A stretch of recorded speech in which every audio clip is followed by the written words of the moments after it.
Hey Greg, this is Cam from Australia. For all those people who say you're a sellout for trying to charge $5 to keep the show going for even greater content, mate, they can all get fucked. Keep on keeping on. I hope you make an income.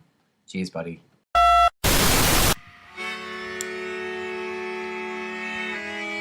In the 1930s, President Franklin Delano Roosevelt addressed the nation through a series of radio broadcasts known as the Fireside Chats. His aim was to reassure the common man that our society would recover from its troubled times. But we're far from 1930, and I deal with a different kind of fire. For a new era of worldly frustration, we offer a fresh conversation. I'm Greg Carlwood, and these are the Higher Side Chats. Holy hell, Higher Side Chatters, what a wonderful day it is. From sunny San Diego, I'm Greg Carlwood, drinking a little drink, smoking a little smoke, just trying to get my mind astrologically aligned and tuned to the messages of the great vast beyond, ready to read the orbits and trajectories of celestial bodies like the gears of the great metaphysical grandfather clock of the universe that they are.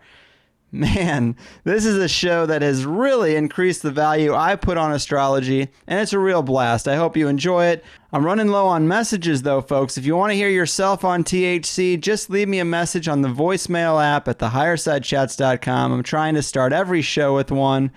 Bold words from today's message leaver. But THC Plus signups are going great now. If you like the first hour of these shows, the second hour is just as good. The number one thing people say would make THC better is longer shows, and now you can have them. Go over to thehighersidechatsplus.com and subscribe for $5 a month.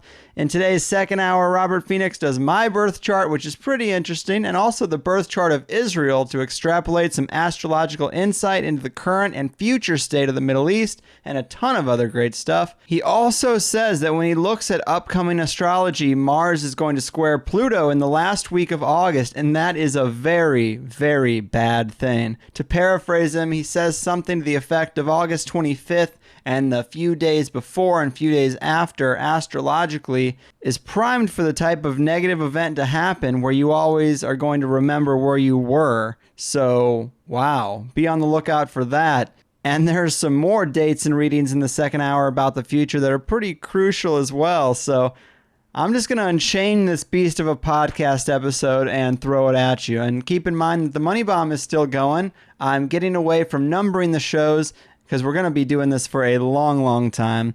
And we have 5 shows a month, so we're just going to pick a winner on the last show of every month. But donate a little bit, and I'll be giving half of that back to one of you guys pretty soon. Keep sending in your music to be played on the show to mymusiconthc@gmail.com. And that's about it. So brace yourself for Robert Phoenix and an in-depth and respectable look at astrology and some symbolism of the elite thrown in for good measure. Enjoy it. Drink a little drink, my friend, smoke a little smoke. 'Cause it looks like Mr. Carlwood is starting up the show. We're diving down the rabbit holes and trying to relax.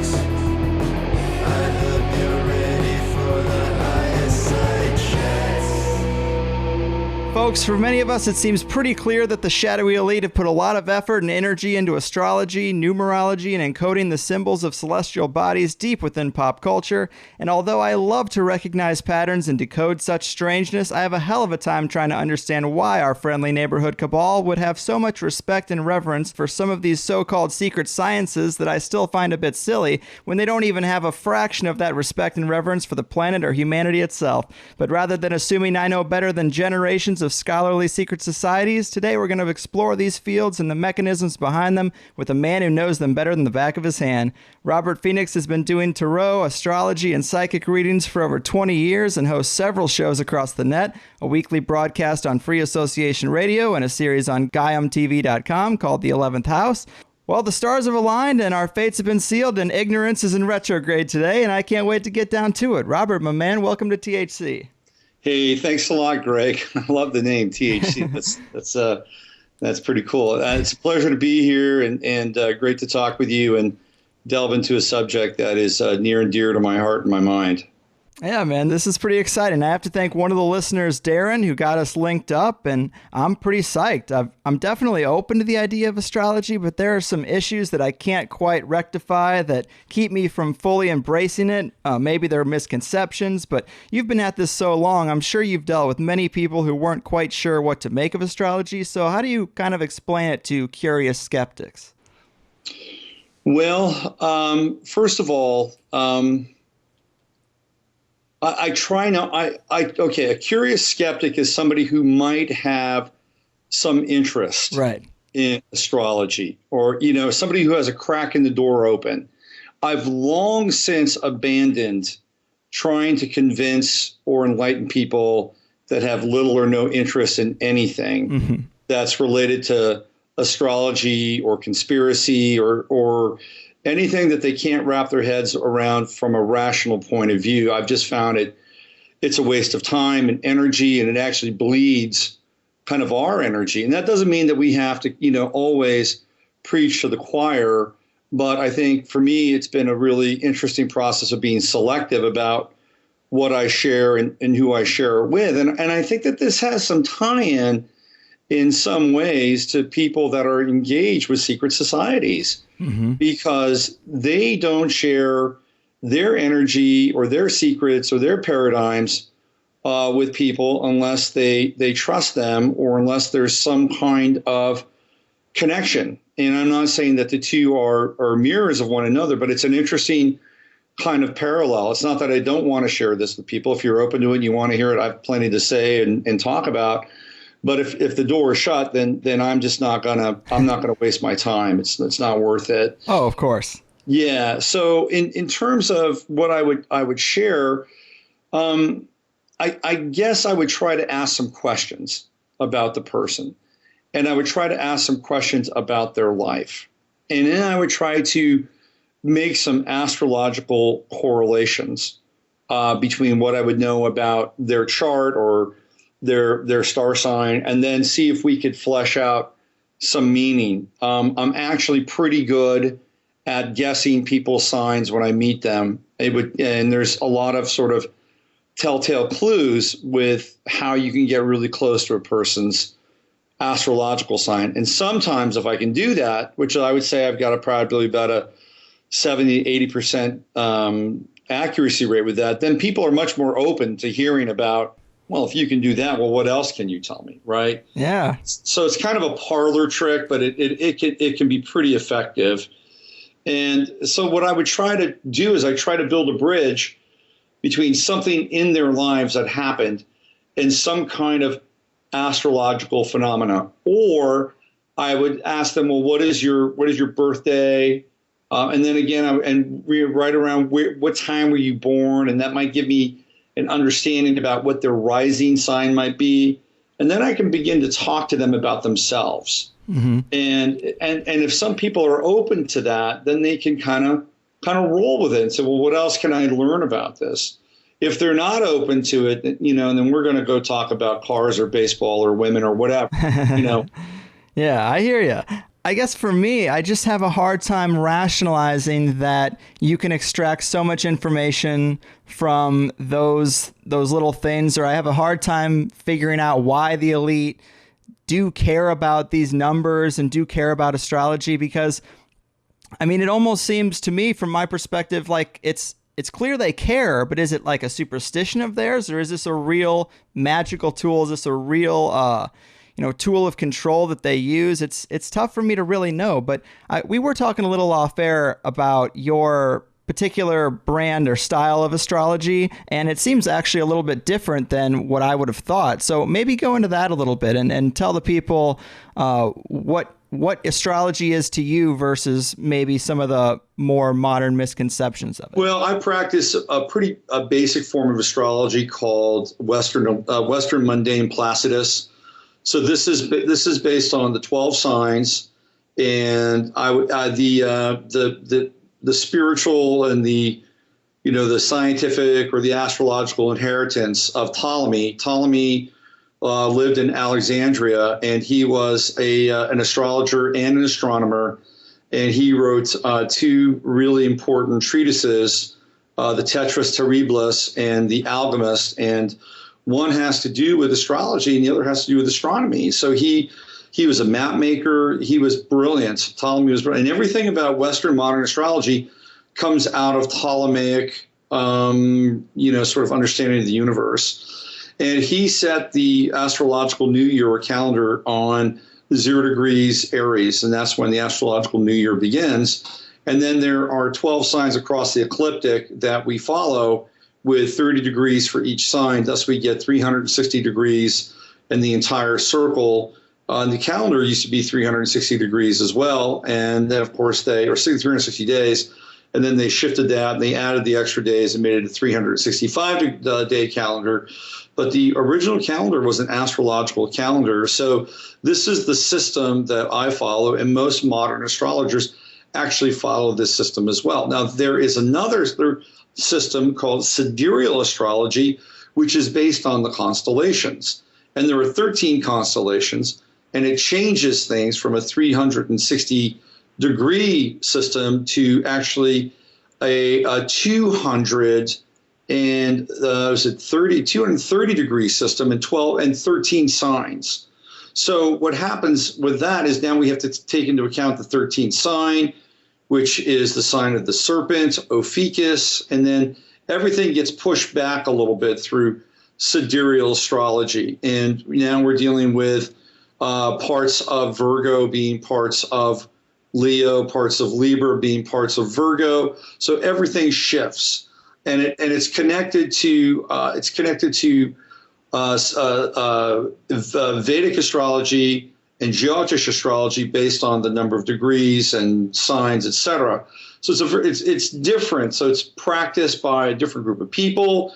It's practiced in a different part of the world. Now, I believe that while there are certainly Western astrological components to events, which we can clearly see and have seen, and we can get into some of this historically, I also think at times that the elite or the Illuminati or the Cabal or whatever we want to call them does practice sidereal astrology. So we're dealing with two levels of reality. We're dealing with our kind of level of reality, which is based on Western Placidus, and then they've got their own level, which maybe they're setting their own events and their own calendar on, which makes it sort of this, bifurcation of two worlds, that we're living in a matrix. And there's their version of the matrix, which is based on sidereal astrology, and then our version of the matrix, which is based on Western Placidus. Now, I haven't completely fleshed this out because I haven't fully looked into it. I've delved into it a little bit, but I do think that there is the potential for this to be taking place. Now, as far as why they do this, that's an interesting question. It happens for a couple of different reasons. One is that this is a system that goes back to, at least from what I can understand, pre-Egypt. It goes back to Babylon, and I believe it goes back to Atlantis. This is where I think that astrology started, was Atlantis. Interesting. And then it moved eventually to Babylon. Now Babylon was started by the exodus of the Edomites from Egypt. They were essentially kicked out of Egypt. They claim it was an exodus, but they were kicked out, and then they infiltrated Babylon. They started this Babylonian empire.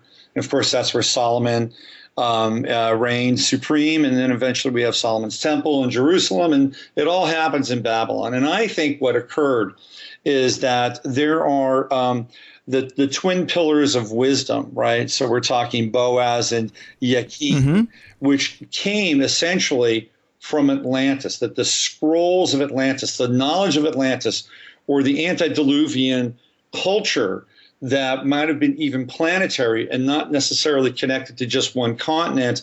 These scrolls were placed in these very large cylindrical tubes.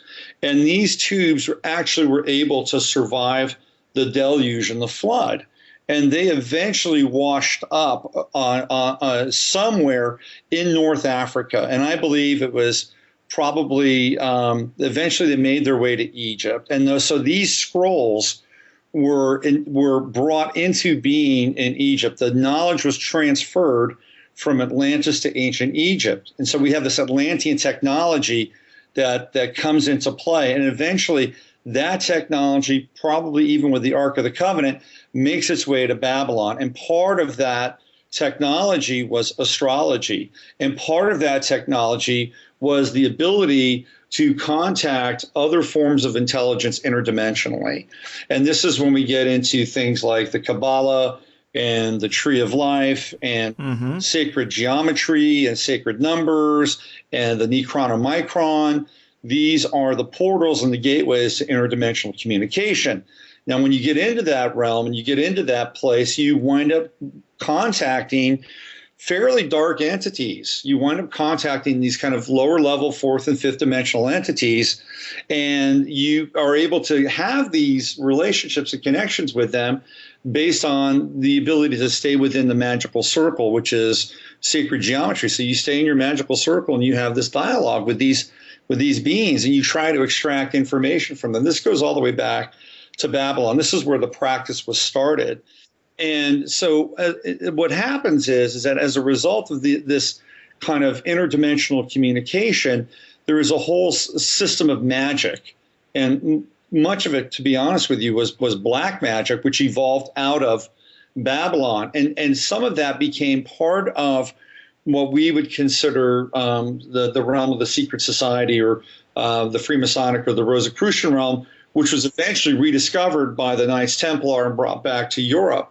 So there's this whole kind of underground relationship to reality and interdimensional reality. And I believe astrology plays a role in that. Now, my goal has been to kind of resurrect astrology and have it be, for lack of a better term, divine. Okay, so to bring in the sacred aspect of astrology, or to bring in the Godhead when we talk about astrology. And then everything we do with astrology, whether we look at patterns, whether we look at placements or aspects, we try to resurrect the most potent capacity for astrology to change our lives, make our lives better, to make other people's lives better. But at the end of the day, we have to let that go too, because there's another kind of imminent reality that's interpenetrating ours, and we can't always be in control of that reality. So astrology gives us a window into a world. It gives us potential for understanding patterns. It gives us insight into who we are. But when push comes to shove, there's the 12th house. There's the gate of the soul and the divine. And so we have to surrender ultimately to all these systems, no matter what they are. And whether it's astrology or numerology or anyology. As far as why they do this, there's two reasons why. One is to tap into the power which they have been tapping into since Babylon, to be honest with you. So part of astrology and part of numerology and part of the relationship between the two ties them into an ancient template where they're able to tap into power, tap into these cycles where there is a heightened sense of contacting this interdimensional intelligence.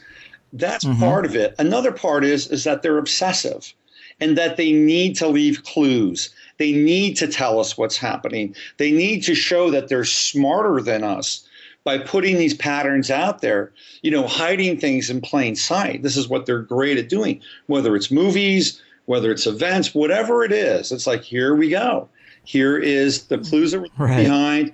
And guess what? You guys can't figure it out. It's like being at the scene of the crime, committing the crime, and then standing back on the side and watching everybody run around trying to figure out who did it, and they said, look, we gave you all these clues and you still can't figure out what's going on here. Aren't we smart? This validates really our superiority over you. So that's another reason why they're engaged in these patterns and the symbolic representation of the patterns in what we would call reality. It's funny because I've also heard researchers talk about the idea that there's an element of some type of thing where the elite would feel that it clears them karmically if they are to lay out all the blueprints to their plan in plain sight. If people are too dumb to see it, that's their fault. But I think maybe they feel that it clears them karmically if they lay out those breadcrumbs. Yeah, I think so. I mean, I think that's part of the obsessive thing, right? That oh yeah, we told you, so we're clear around it. We let you know what's happening, so now we can go on to the next thing. And there's also a lot of power. There's a lot of power in being able to sort of, paint reality a certain way, tell people about it, and then get away with it. I mean, that's, it can be, I think, fairly intoxicating for some people to play that game. I want to understand why. But I've also heard you say astrology is a good tool for discovering your life path. And I have a big interest in that idea, the idea of a destiny that my consciousness chose to manifest at this time and place because it saw an interesting life to live. And then, we're born with amnesia and left to figure out why we showed up here. But that's kind of a fun perspective I like to take. I don't know how much of it's based on the actual reality, but as far as astrology is concerned, I thought it was mostly about explaining personality traits and stuff like that. But how can this apply to the life path?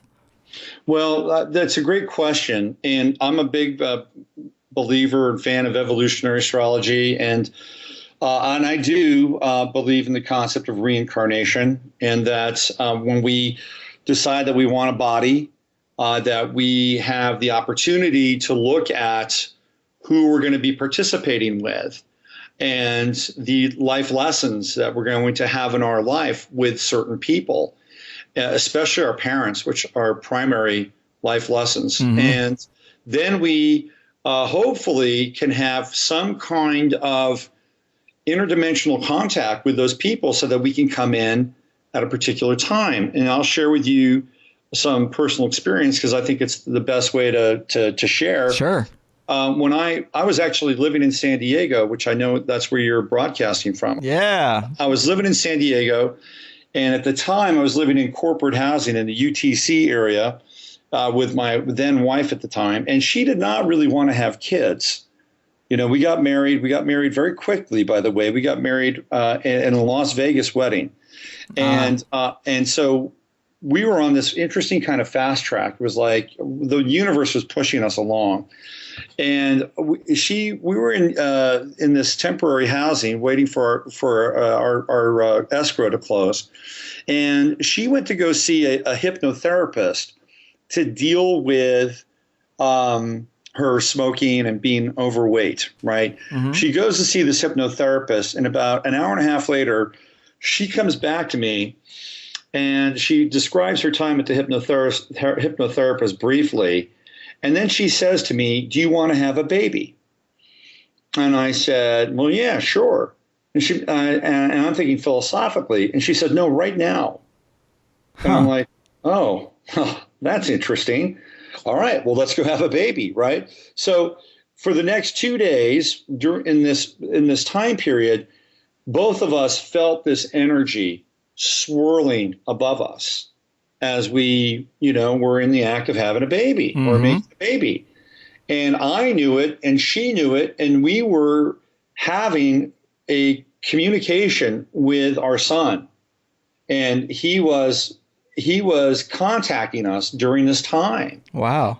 And when we were experiencing this, there was a portal that was open. And so we really had, for the most part, a conscious conception. And so fast forward that, 9 months later, my son is born in San Diego.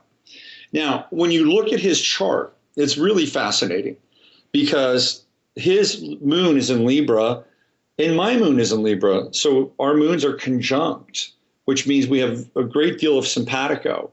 And this was, again, 9 months later after we had this moment in time. So already he and I have a very strong connection based on the moon, which is emotions, right? Now, he has Saturn in the sign of Cancer.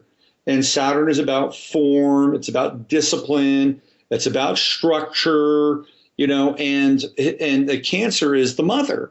It's the nurturer. It's the womb. So here we have Saturn in Cancer, the sign of of the mother in this in the planet that gives form and structure and all this other stuff, right? So his mother is very big on discipline. She's very big on homework. She is the person that brings the form and the structure to his life, right? His mother is a vice president and has been a vice president of a number of internet companies. So here we have Saturn conjuncting Cancer. And Saturn is in his 12th house, which means it's an influence behind the scenes. This is an influence that he gets that nobody really understands. Now, Cancer squares his moon. The moon is mother, right? So we have a dynamic here with the square. Saturn brings difficulty. It brings a difficulty of connection with the moon and with mother. Now, I love his mom. She's a a great mom and a nice person, but she's very invested in some other activities. She's got a strong career life. Mm-hmm. She's got a strong life where she does triathlons and so she's got this whole other world, and she has enough time and enough bandwidth to be this person that gives him a roof over his head and some other stuff, which I do as well, but also the bandwidth to make sure he does well in school and and all these different kinds of pieces to his life. Right. But she is not necessarily the person that gives him sort of traditional maternal support. Where you would look to that would be, well, where's his moon? It's in Libra. Where's my moon? It's in Libra. And I spend a lot of time with him. In fact, he's in the other room right now. So here we have the dynamic between the moon square and the Saturn and his chart. What do I have in my chart? I've got a Saturn moon square as well. I had to deal with a very similar piece with my mother. She was the one that provided. My father was not in the same place, as she was in terms of being able to earn. She wasn't always there for me because she was always working and doing some other stuff. She helped pay the bills. She did my laundry. She made my food. But the person who was the nurturer in my family was my father. So we're having this intergenerational experience and working this out between us. And this is a really interesting component to astrology. It's generational astrology as well. So just from my own life, I can see where these patterns begin to take place and take shape. Mm-hmm. In my own life, I can see it with my son's life as well. So when we incarnate, we have the template of time, which is astrology, and it lines up these various connections and the challenges and also the gifts that we get from them. And then there's also potential. There's the human potential, the potential for the individual to find themselves. And when we get into that, we look at something like the north node of the chart, which is the north node of the moon. It plays a huge role in the chart. And that's where we find where we go, where we want to put our energy, where we want to put our emphasis, we want to put our focus. I have my north node in the 10th house in the sign of Virgo, and it's conjunct my midheaven. And so the 10th house is a very public house. It's the house of the world. Mm-hmm. So I finally found my niche, Greg, when I started doing my blog and my radio show and all the other stuff, which theoretically is here to serve and help other people. Right. And once I did that, my life started to fall into place. Things got they got easier for me. I found my direction. So if you want to find out where your direction is, you find out where your north node is. The south node, on the other hand, is where you're vulnerable. It's an area of weakness. It's where you have to work harder in some ways. And a lot of times it is a counter purpose to your north node. And so, my south node is in the sign of Pisces, and it's in my 4th house. And, who is a Pisces? It's my son. Yeah, and, so he's in my 4th house, and I have to care for him and have to do all this 4th house stuff while I'm trying to get ahead with my true node or my north node in the 10th house. And just before we started doing this interview, mm-hmm. he came into my room and he said, "Can we go play catch?" And I'm like, "Well, no, I've got to go do this interview." So here my south node comes into my bedroom and says, "Hey, I need some attention here." But my north node says, "I got to go do this radio interview." So this is one of the interesting dynamics of astrology. Now, there are some astrologers, and I agree with this, that the south node also represents a part of your life. If you believe in reincarnation, it's a past life that you've done before, and you're not here to do that past life experience now. You're here to move to the north node and find out what that is and how that impacts your life. Mm-hmm. And I do agree with that. It's worked in my life. It's played out like a movie. Saturn is another indication of what you're here to do. Saturn, again, is about form and discipline and focus. And you need to know where your Saturn is in your chart, because that's also how you're going to interact with society at large, because that's what Saturn represents. Your Chiron is also an important factor. You want to ask a question? I'm going to stop here. I can hear you want to ask. Oh, well, I just, the listeners are hearing houses and nodes and moon squares, and I'm just wondering, to hear Saturn is in Cancer, like, what does that mean? I mean, I imagine some type of star map, and we're laying a grid on it or something similar to that. Is right. Like, give us a little bit of detail on what these things might mean to the uninitiated. So when we cast a chart, right, it's not just your sun sign, right? So when you're born, and I'll use my chart as an example. I was born at 11:55 a.m. and I was born in Europe. I was born in France. So at 11:55, the sign of Scorpio, not the constellation, but the sign of Scorpio, was rising on the ecliptic at 28 degrees, which means I'm a 28-degree Scorpio rising. Okay, so we set the time by the ascendant. And the ascendant is always roughly going to be about 2 hours. Sometimes it's less, depending on the sign and where you're born on the planet. The further north you're born, the shorter the houses are in certain signs. Mm-hmm. The shorter the time is in certain signs. The longer it is in certain signs. It's all based on where you're born. So when I was born, again, 11:55 a.m. in Europe, Central European time, the sign of Scorpio is at 28 degrees rising on the ecliptic. Okay, so now I've got a 28-degree rising sign. I was born on the 22nd day of September, which puts my sun at the 29th degree of Virgo. There are 30 degrees for every sign. So I was born in the final degree, pretty much the final degree of the sign of Virgo.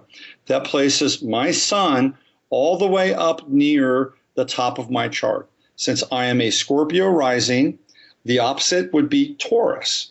And if we go up to my 9th house, that would be Leo. We go Taurus and then Gemini, Cancer, and then Leo. And then my 10th house would be Virgo. The 10th house is the midheaven. So my sun in Virgo at 29 degrees moves up to my 10th house. I also have my moon. Everybody's got a moon. They've got a sign with their moon. My moon is in the sign of Libra. So the moon was in the sign of Libra at the time that I was born, and it was there at 14 degrees. I also have Mercury in Libra. Everybody has Mercury. Everybody's got a rising sign. Everybody's got a sun sign. Everybody's got a moon sign. Everybody's got a Mercury sign. Again, Mercury was in the sign of Libra when I was born. So I have Mercury in Libra. Mercury is the planet of communication. The moon is the planet of emotion and connection and nurturing and intuition. I have Venus in the sign of Libra. Now, Venus is the planet of relationship and beauty, and it represents proportion and symmetry and creature comfort and our relationship to, generally speaking, the opposite sex. Now, everybody has a sign in Venus. I have Mars in Cancer. Mars was at 0 degrees Cancer when I was born. So what we're looking at here, based on these personal planets, is a planet at a degree in time at the time that you were born. That planet by that degree, based on the rising sign and the math of the rest of the chart, gets placed in a particular house. Mm-hmm. We go all the way out to Pluto, which, again, astrologers still consider Pluto a planet. Apparently, astronomers have let Pluto back in as well. I have Jupiter in the sign of Sagittarius. Jupiter was in Sagittarius when I was born. That's in my first house. I have Saturn in Capricorn. That's in my second house. I have Uranus in Leo. That's in my 9th house because that's where my 9th house is. It's in the sign of Leo. Uranus gets assigned there. I have Pluto in Virgo. That's conjunct my midheaven at the end of my 9th house where my midheaven is. So it gets assigned there. It's like you're pinning it to a chart. And then I have Neptune in the sign of Scorpio, which puts it right at the end of the 11th house in my 12th house. And then you have a chart. And then you look at all those planets on that chart, and then you get to see where there's lines of confluence and harmony and lines of dissonance and conflict. And then what we begin to look at, and as an astrologer, what I see when I look at a chart, I accrue information. I see where the individual strong points are, where their weak points are, where they can be deceived, where they can deceive themselves, where they can give help, where they can get help. And when we have that template, when we have all these planets placed in their particular houses with all the angles and the aspects coming together, it's not only a snapshot of the life, because that's what it is at the time of birth, it is also a map that is moving with time, because there are transits in the sky that are occurring right now that are impacting those planets. So it's always shifting, it's always changing, and we're always being impacted by these cycles.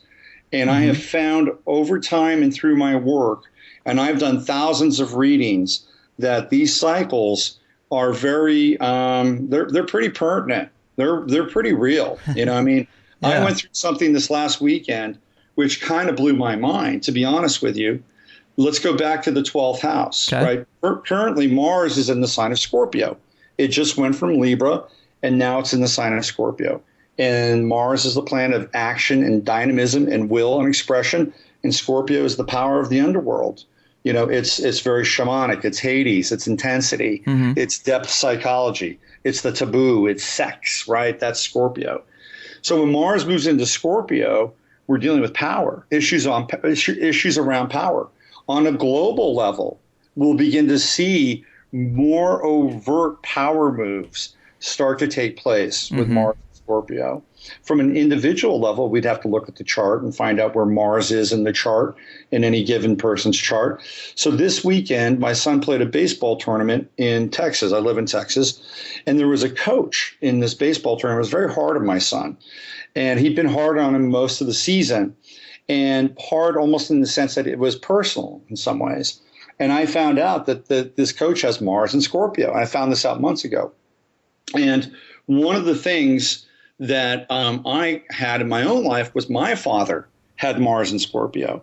And so my father's Mars is in my 12th house, which is called a hidden house. It's away from the world. And I had a very intense relationship with my father that bordered on violent at times. You know, it was very, very intense. Right. And so I had to deal with my father's intensity. And there was nobody to help me.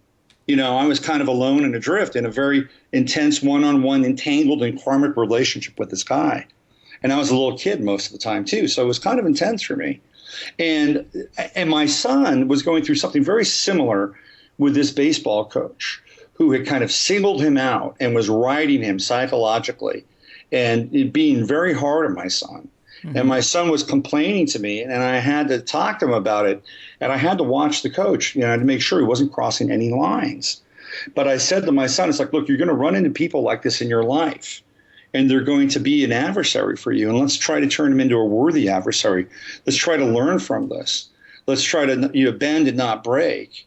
And by the end of the summer, the season, he's going to tip your cap to you, and he's going to show you some respect, which he did. And my son was a starter in this tournament, played a very large role for the team. And about a month ago, he started to back off of my son. He realized that my son was a lot tougher than he thought, and my son was getting it. And what was really fascinating for me, Greg, was that, you know, this guy who had Mars and Scorpio in his chart was in some ways triggering my own Mars and Scorpio reaction to my own father. And seeing how this guy was on the verge of being a threat to my son, right? So my son became me. He became me. And I didn't know this or realize this until this last weekend. Why? Because Mars just went into Scorpio. And I became sort of the disembodied voice that I never had. I was the support wing that I never had for my own son to get him through this experience. So here we have Mars and Scorpio with my father, Mars and Scorpio with the coach, Mars and Scorpio moving into my 12th house, and me having a very profound kind of healing relationship with all of this. So here we see astrological cycles in action. And my son, you know, got over this. He became more empowered. He can stand on his own 2 feet. He can deal with adversity. I healed my relationship with this coach. We became friends by the time this was over. And in so doing, I healed my relationship with that part of my father, you know, who was kind of tyrannical. At times even possessed, right? It was a mind blower for me. So when we look at astrology, and for me as an astrologer, every day I find these correlations that can be absolutely and utterly profound. Yeah, that's interesting, man. Those are really interesting stories. And I just wonder, what's the mechanism that makes this work? Is it just part of the fractal nature of the universe, like an as above, so below kind of thing? Like, why does it work? Yeah, that's always really the $64,000 astrology. And, there are astrologers who can flat out tell you they know how it works. And I would venture to say that they may get maybe 20% of it right. Okay. So here's my theory. I've got a couple of them. One of the theories, I looked at people who might know a little bit more about this than me. Right. So one of those people was Edgar Cayce. And Edgar Cayce basically channeled, a lot of material, and he channeled material around astrology. And what Cayce basically said was that each of the planets had its own vibration, had its own frequency, had its own ability to interpenetrate our life experience here on this planet. If everything is connected, if we're dealing with waves of influence, then the planets themselves have waves of influence in our lives. And those waves of influence can be physical. Like, for instance, when we have a supermoon, Jim Birkeland is a pretty famous geologist, and he's made correlations between the supermoon and earthquakes. And we just had a supermoon, and guess what? We just had an earthquake, right? So we can see that when the moon is close, that it has an effect on us. So when other planets get close, they theoretically would have an effect on us as well, especially planets like Venus or Mercury or Mars or the moon, because they're close. The outer planets tend to have less of an effect on us personally, although they do at times, but they certainly have an impact on us collectively because they take a longer time to go from one sign to another. So there's the vibrational relationship with the planets and their influence. And Cayce even ascribed spiritual influence to the planets as well. He's got this whole theory where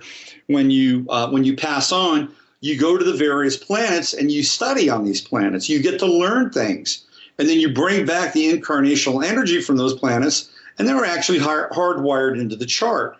Now, that's Cayce's theory. And I think that there's some validity to that. So we're dealing with the vibrational nature of the planets themselves. What's interesting too, Greg, is when we look at a planet like Saturn, and I just was tripping on this the other day. Saturn is a very fascinating planet because it relates to the name Satan. Right. And the elite love to reference Saturn in their symbolism. Absolutely. We look at the hypercube symbolism. You go to Mecca, and you've got the Kaaba, right, which is this massive black cube. That is a shrine to Saturn. That's what that is. 2001: A Space Odyssey. Absolutely. So Saturn is a big deal. And with the word Saturn, we are connected to the word El, which, of course, we get the word elite from. So Saturn's a fascinating planet in and of itself. And when you look at Saturn, you look at the ring around Saturn. And you think about that, you go, well, isn't that fascinating? Here we have this sphere, and yet, in some ways, it is kind of in a cage. There is this thing around it, this band around it, which keeps it sort of, in some ways, locked in. And so when we think of Saturn, we think of locked in energy, right? So the planet itself actually gives us a kind of a geometrical relationship to the energy of the planet. Saturn also has this very strange hexagonal pole up on the north part of it. I don't know if you've ever seen it. I've heard about that referenced, yeah.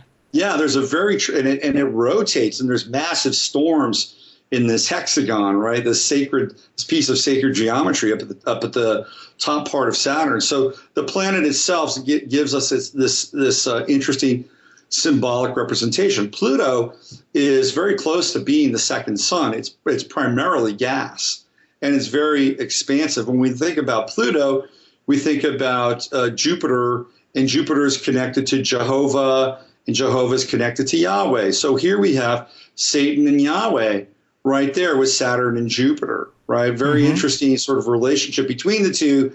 And Satan and Yahweh, or Satan and Jehovah, they have their connection here on this planet, and that gets played out in other kinds of interesting representations like Enlil and Enki, the Sumerian gods, creation gods, and they have their own kind of Yahweh satanic kind of connection to creation. So the planets themselves have their own stories and their own mythologies.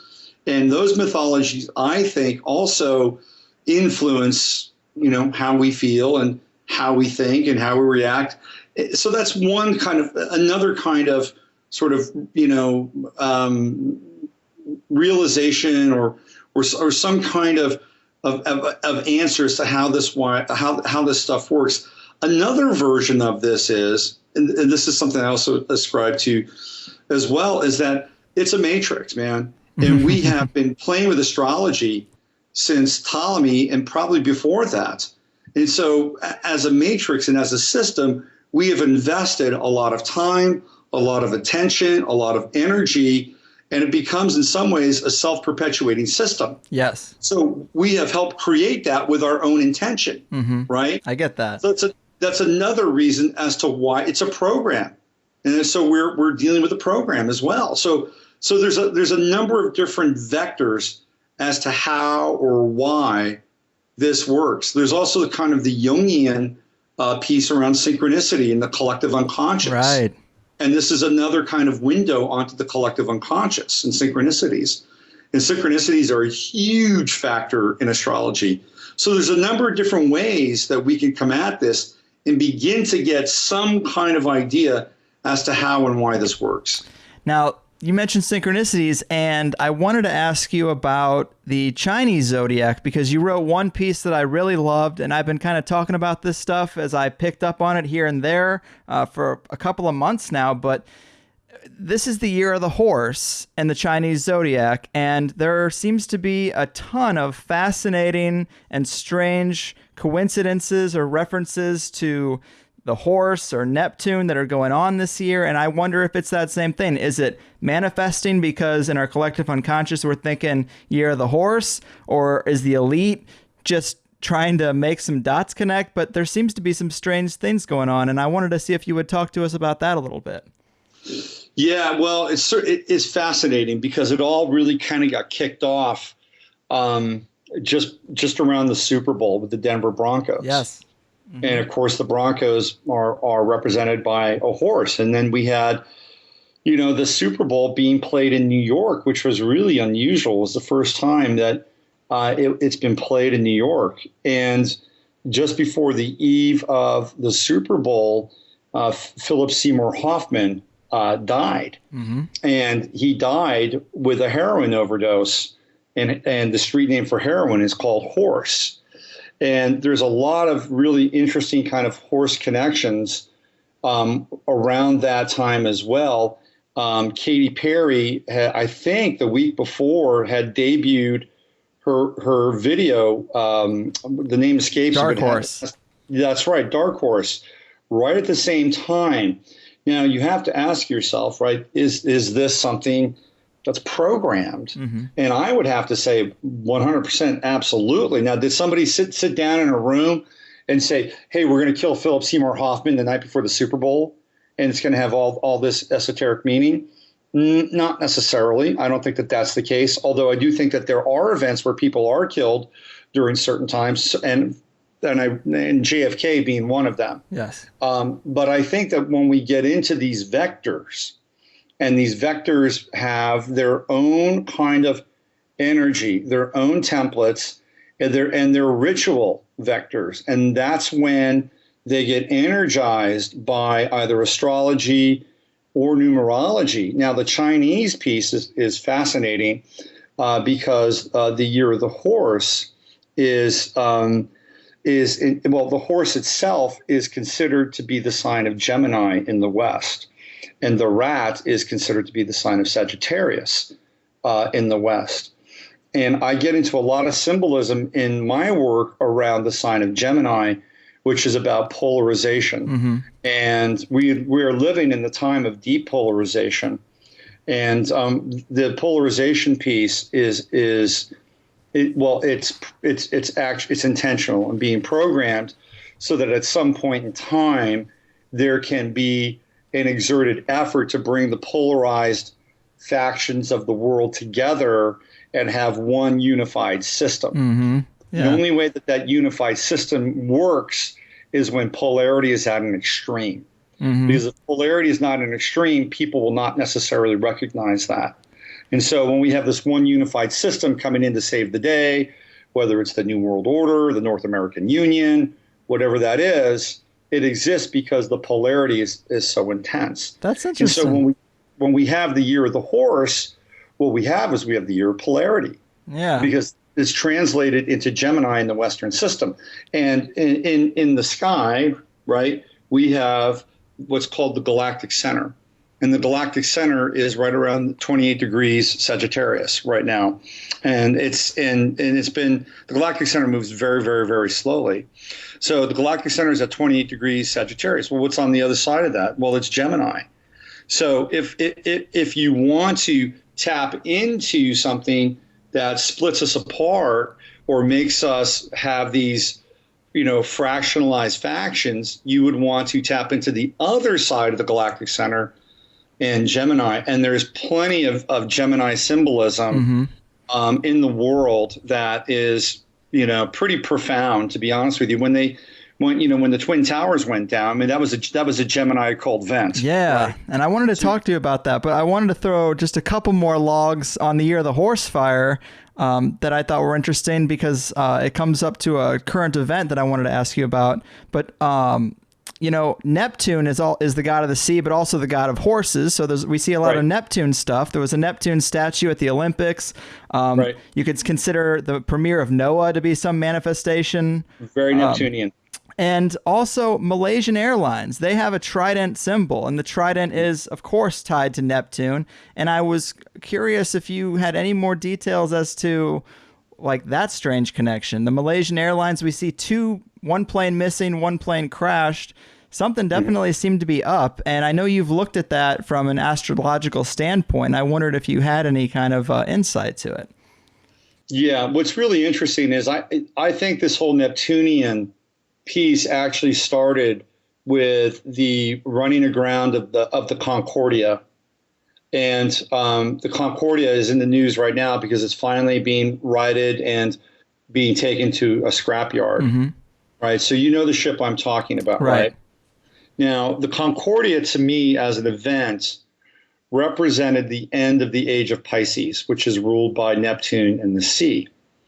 And all of this Neptunian symbolism, to me, is the death of the age of Pisces. And when we go with the precession of the equinoxes, the next constellation, or the next sign for that matter, would be Aquarius.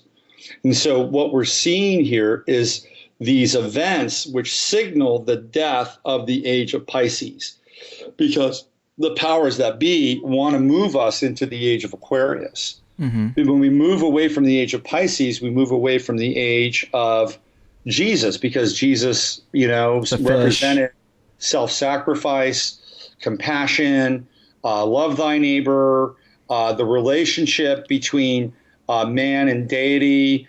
This was the whole notion of Jesus is incredibly Piscean. It's mystical. It is taking the information or the transmission from the Father, Mother, God, and living with it on a day-to-day basis. There's no middleman.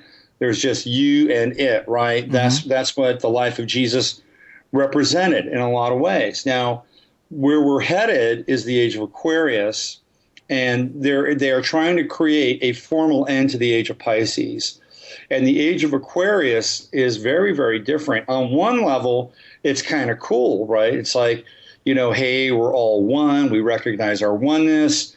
There's strength through diversity. I mean, all these interesting kinds of Aquarian tropes and memes. Yeah.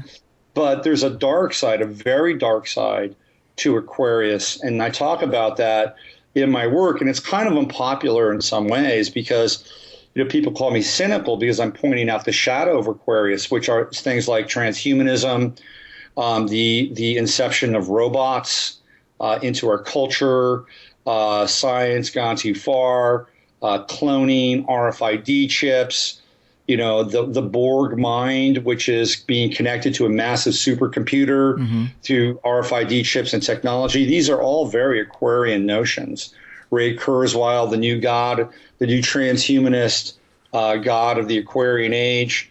Aquarianism as a form of socialism, where there's this top-down kind of oligarchic rule, not in the same way that socialism emerged during the Russian Revolution, but this strange hybrid of socialism and government and corporations, the corporocratic rule. This is in some ways also this kind of dark Aquarian sort of time that we're moving towards, the breakdown of the family, in a lot of ways, the exaltation of the individual, but it's the exaltation of the individual that is kind of shallow in some ways. It's the emergence of the selfie in pop culture. These are all really, very thin and flimsy examples of promoting individuality, but it's not really true individuality. It's individuality that's being propped up by social networking, all very Aquarian kinds of pieces. So in order for them to bring on the Aquarian age, the one world government, they have to end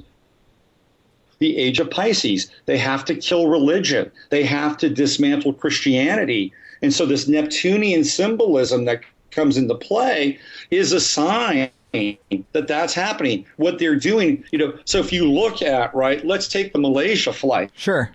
Okay. Flight 370, Malaysian Flight 370, it's lost over the ocean. Now, nobody knows what happens to it. It's a mystery, right? It's a mystery. So to me, what that speaks to, and I'm going to bring in some astrology here, that's the 12th house. That's the house that rules Neptune and Pisces.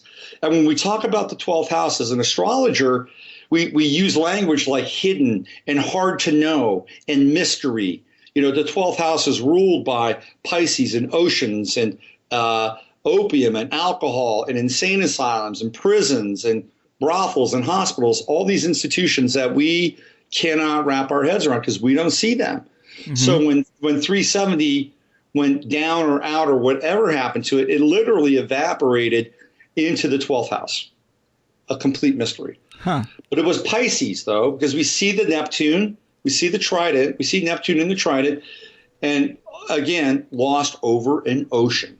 Yeah. When do we see the next Malaysian flight occur? We see it go down in Ukraine, right? Ukraine. Right. Now, if you know anything about the old Ukrainian flag, it has a trident in it. Wow.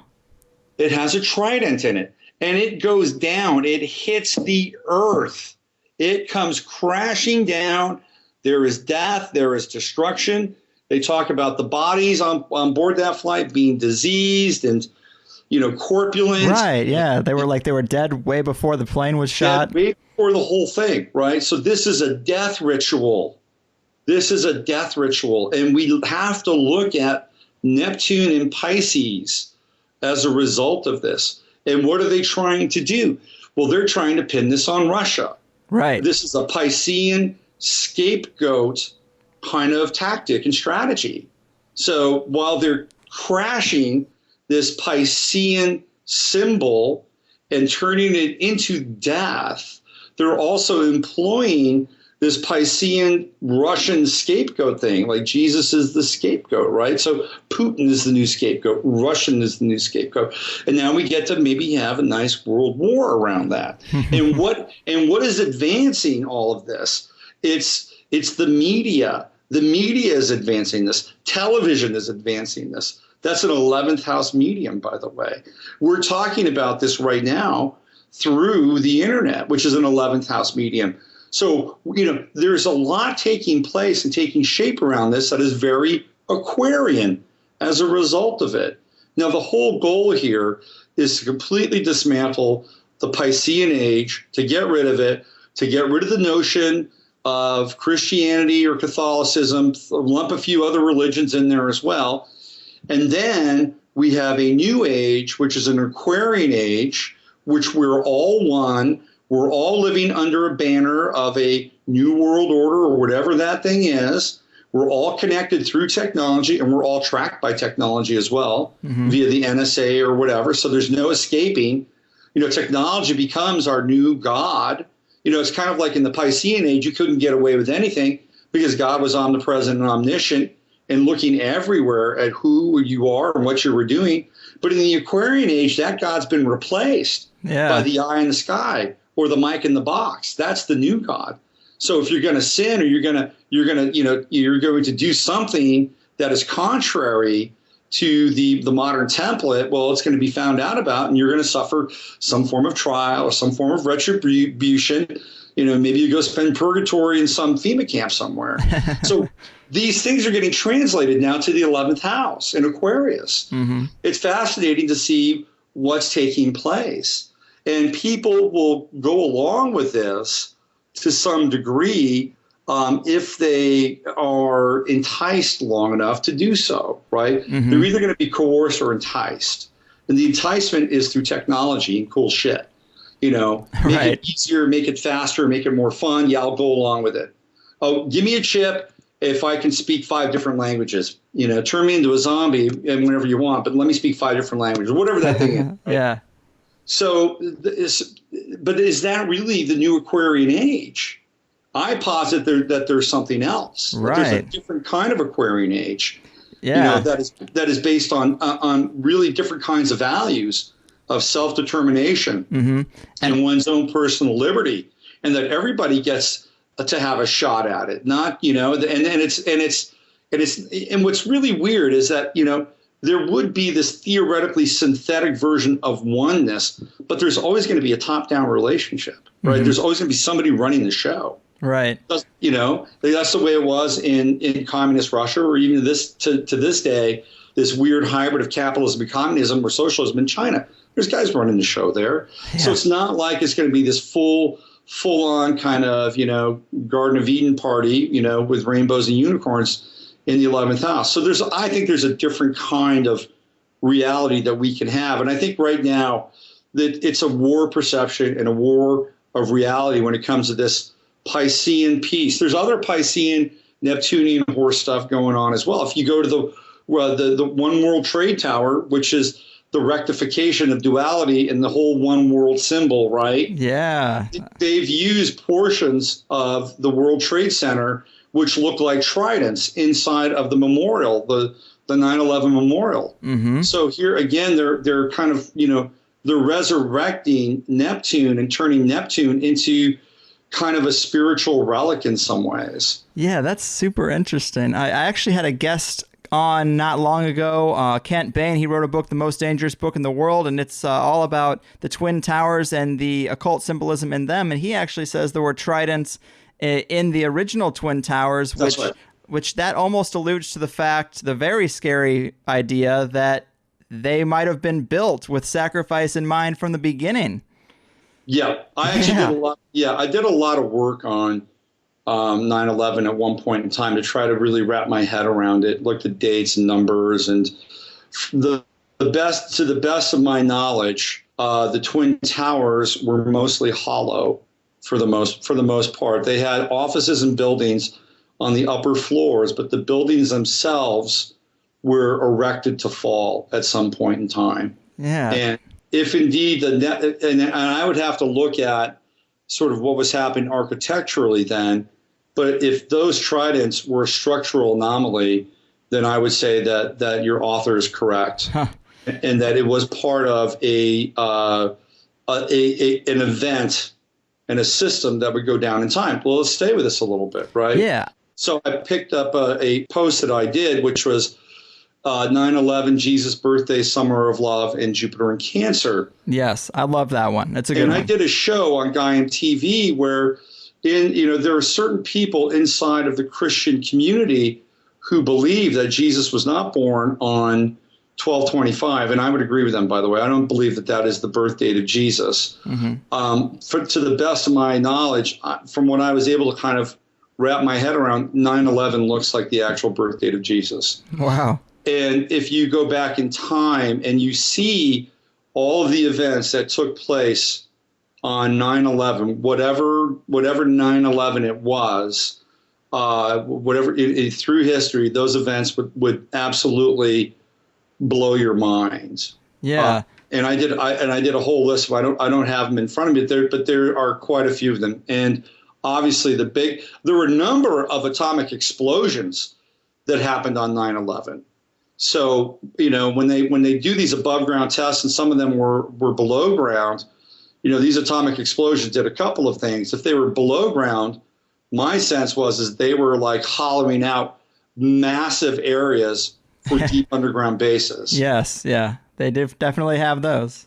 And above ground, I think they were opening portals with the above ground atomic blasts. So if indeed Jesus was born on 9/11, then wouldn't it make sense that there would be tridents inside these twin towers? Yeah, it kind of does. And that the destruction would occur on 9/11, signaling the end of the Piscean Age and the beginning of the Aquarian Age, which was obviously the One World Trade Center. And what's fascinating is if you look at 9/11, the day that it happened, the moon was in the sign of Gemini, which is the sign of the twins and the twin towers. And the day that the 9/11 museum opened was the first day of Gemini. So we have the moon and the sun together, moon and Gemini, sun and Gemini. That's the alchemical marriage, by the way, sun and moon and Gemini. You can't tell me that they picked that date arbitrarily. That date was nailed to a wall, 0 degrees Gemini. So here's what we're going to do. We're going to erect a building, which is essentially a massive telluric tower pulling in these energies. And by the way, we've got these tridents from the old building inside. We have a reverse Kaaba. If you've seen sort of the water area, that's part of the Memorial Park. Oh, right on. It is a sunken black hypercube. Wow. So it's a hypercube that's sunken, but it's reversed, right? It's usually above ground, but it's below ground, and that's where there's water, which is Piscean, right? But they're taking that and they're flipping it. They're basically encasing it with Saturn because that's the hypercube. So with Saturn encasing the water with this reverse hyperdimensional cube, they're saying that we rule Pisces, we rule water. This is our domain. Right, and we tell you. And also, too, I don't know if you've been following this at all, Greg, but there's a lot of news. There's a lot of buzz right now around water, especially what you're experiencing in California with the drought. We're talking about water as the new oil. The guy from Nestle wants to privatize all the water. Right. You can get free Wi-Fi, but you can't get free water. That's right. And what's happening in Detroit? They're cutting people off. And so where's the symbolic representation of that? Well, it's happening right there at the One World Trade Tower with the reverse hypercube. Saturn enclosing water, enclosing Pisces. We rule water. Wow, man. And by saying that, what are they also saying? They're saying, we rule your emotions. We rule your spirituality. We rule everything. So, there's a lot going on there with that structure, right? It's massive. And it really is saying, hey, we're going to build this thing.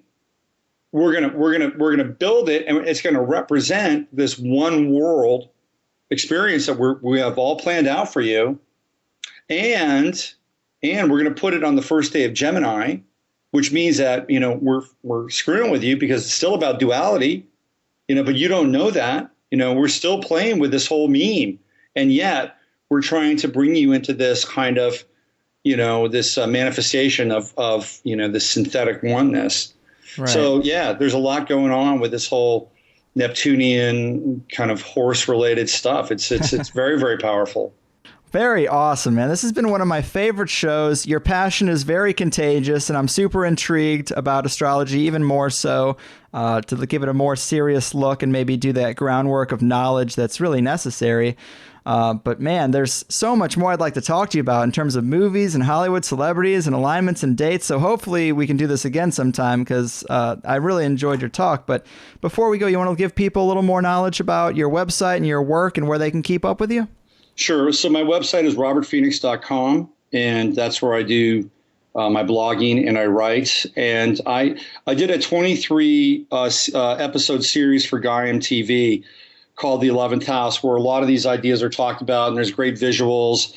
And you can go to my website. You can sign up for Gaim. You can watch those 23 episodes if you want. You get a week free. Maybe you want to watch all 23 in a week and do a Netflix thing with it, and then bounce off. That's completely up to you. But you can sign up and get those there.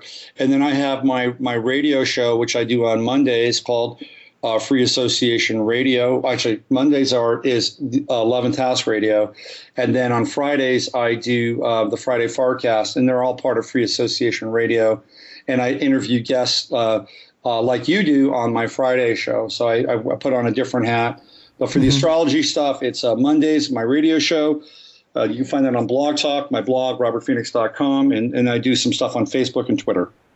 Awesome, man. And you got some great Jay Widener talks, too, so definitely check those out, people, if you liked when we had Jay Widener on. I think he's a great guest as well, so the two of you guys together, pretty impressive. Yeah. It's been an honor and a pleasure, man. Hey, take care of yourself out there, all right? Thank you very much, Greg, and I've had a great time talking with you. Boom, people. There it is. I loved that show. I'm definitely going to be keeping tabs on the work of Robert Phoenix, and hopefully we'll get him on again in a few months and see if we're all still standing. I really liked Robert's breakdown of astrology and the little 101 lesson that started us off with his personal examples, also the elite's use of it, and all the wild symbolism around the Year of the Horse, as well as the Malaysian Airlines death ritual and the opening of portals with nukes. Man, we covered a lot of ground in that free show. And then in the Plus show, we talked about JFK, LSD, 9/11, and the Gemini program, and the flipping of the timeline into a dark version of the Age of Aquarius, and the Saturn connections. My God, Saturn just keeps coming up. So I love to hear Robert point out even more examples of it, and some of the astrological meanings to structures like the One World Trade Center. Oh, and the Israel birth chart contained a lot of interesting info, didn't it? I even thought my birth chart was pretty accurate in a few of my tendencies and very positive for the future of THC. So let's manifest that for the people who aren't signed up. There's already 3 great extra hours of conspiracy goodness for just $5 a month over at thehighersidechatsplus.com. Everybody needs to be on the lookout for extreme violence and intensity on or around August 25th. Might be a good day to lay low and spend some time with the people you love. Maybe treat them a little nicer this week, just in case. I actually got a lot of positive emails from my little rant a few weeks ago about taking a day off for yourself, and I figured I'd at least read one of them here. It goes, Mr. Carlwood, hello, sir. My name is Steve. I'm the co-host of another podcast called The League of Geeks, with a Z. I really wanted to write you and express how fucking amazing and mind-blowing your show is. Your Sandy Hook episode especially messed me up, in a good way, kinda. Anyway, your journey and message is inspiring to us all, and while I can't quit my 9 to 5 right now, I did take your advice and call out of work and spend a whole day doing something for me, bettering myself, working on my passion. It was truly a much-needed break and breath of fresh air. Thank you, sir. Keep fighting the good fight. Well, thank you, sir, Steve, and all the folks out there like you. I've been told the best approach to living in this messed up world is to have 1 foot in the game and 1 foot out, and I think that rings pretty true. You can't totally detach from something that is this infiltrated into our culture, but you can't keep yourself so stressed out that you can't take a break from it either. That said, guys, keep sending in your voicemails and music. It's fun to get the listeners on the show and help out artists that are looking for a stage. In fact, today we're going to be ending the show with a song called Say from the appropriately named band Lions Named Leo. What an astrologically sound band name. And they're from Bakersfield and are fighting the good fight with the weapon of art, just like all of us should be, in some way inspiring the change that we were naive to think was coming from the top down. But be ready, people, because THC is coming from the ground up, and you're all coming with me. That's it for this week. I've done my part, and we've seen the astrological roadmap of 2014. So it's your move, Puppet Masters. Your fucking move.